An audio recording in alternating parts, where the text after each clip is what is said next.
बिस्मिल्लाहिर्रहमानिर्रहीम। मेरे प्यारे बच्चों अस्सलाम वालेकुम।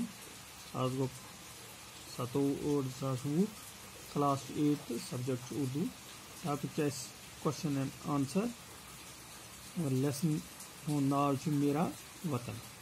अमिक सवाल करें। शायर ने नज़म में किन किन परिंदों का जिक्र किया है? दपा शायरन कमन नज़म लिखने कमन परिंदन जिक्र कर्मुत। शायर ने नज़म में चिड़िया, तोता, मोर, कोयल, बुलबुल वगैरह जैसे परिंदों का जिक्र किया है। सवाल नंबर 2, दिलकश चमन किसको कहा गया है? दिलकश चमन वतन को कहा गया है। सवाल नंबर 3, है फिरदौस का इस चमन पर गुमान, इस मिस्र से क्या मुराद है? इस मिस्र से ये मुराद है कि मेरा वतन कितना खूबसूरत है।